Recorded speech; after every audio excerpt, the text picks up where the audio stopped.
Ang dami nga naman talagang nakakamiss sa garlic pepper beef ni Jollibee. Pero alam nyo mga Mars, hindi na natin kailangan pang antayin na ibalik ni Jollibee yan sa menu niya kasi kayang-kaya naman nating lutuin sa bahay. Ang gamit ko po ay beef trimmings at ito po ay hiniwa na ng ganito kaliliit. Hindi po pantay ang pagkakahiwa. Ito po ay imamarinate natin muna. Sa isang bowl ay magkukumbine lang tayo ng 2 tablespoon ng soy sauce.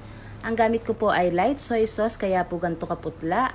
At maglalagay rin po ako ng konting sesame oil, 2 tablespoon ng ordinary cooking oil, white or black pepper powder at maglalagay po tayo ng konting baking soda para po lumambot itong karne kasi po ito po ay halo-halong parte ng karne ng baka kaya hindi ko po sure kung gaano po katagal ito lalambot kaya po para sabay-sabay po itong lumambot at hindi po maging matagal ang oras ng pagluluto ay lalagyan po natin ng konting baking soda. Ang baking soda po kasi ay meat tenderizer. Nakakapagpalambot po talaga ito ng kahit anong klase ng karne. At naglagay rin po ako ng 2 teaspoon ng cornstarch at ito po ay minasage kong mabuti dito sa ating mga beef para po manuot talaga ang lasa. At ito po ay iseset aside muna natin at imamarinate natin at least 30 minutes bago natin lutuin. 2 buong bawang pero hindi ko po ito lahat gagamitin. Isa lang po ang gagamitin natin para sa ating lulutuin. Gagawa po kasi ako ng fried or toasted garlic kaya po dinalawa ko na. Ayan, i-finely chop lang po natin itong ating mga garlic. Kung kaya po nating mas pinuhan ay mas maganda po kung mas pino.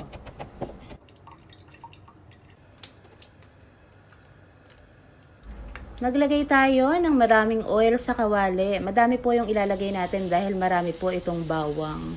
At sa mahina pong apoy ay lulutuin po natin to para slowly ay nagiging brown at naging toasted itong ating garlic. Naglagay rin po ako ng konting salt para malasa.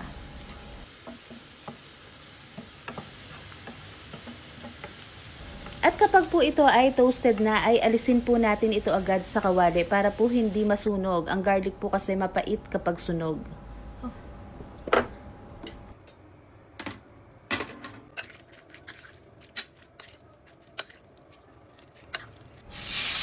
Dito sa same na kawali ay pipirituhin po muna natin itong ating mga beef. Ito po ay pipirituhin natin for 3 to 4 minutes bawat side. 600 grams pong beef ang gamit ko kaya ito po ay hindi kakasya ng isang lutuan dito sa kawali. Kaya po pinirito ko po ito by batches para po hindi po ma-overcrowd itong ating pan. At kapag okay na nga po ay aalisin na natin at ipirito naman po natin yung mga natitira pa natin na beef. Ito po ay pinrito ko lang over medium heat.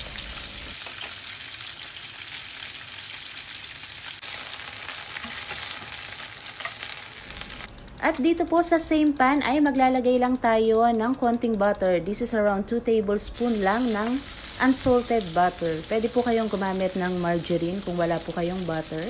I-melt lang po natin at kapag melted na itong ating butter ay maglalagay tayo ng 3 tablespoon ng harina.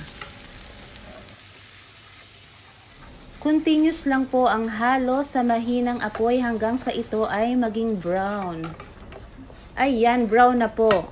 Kapag ganito po ay okay na, kaya maglalagay na po tayo ng tubig. Ako po ay naglagay muna ng konting wine, pero yun naman po ay optional. Ngayon po ay ilalagay na po natin itong tubig. Slowly po nating ibubuhos itong ating tubig habang continuous po nating hinahalo. Ito po ay para maging smooth ang texture nitong ating ginagawang gravy. Kapag okay na po itong ating ginagawang sauce ay pwede na po tayong maglagay ng beef cubes or kahit chicken cubes po. And then maglalagay rin po tayo ng asin at syempre generous amount ng pamintang durog.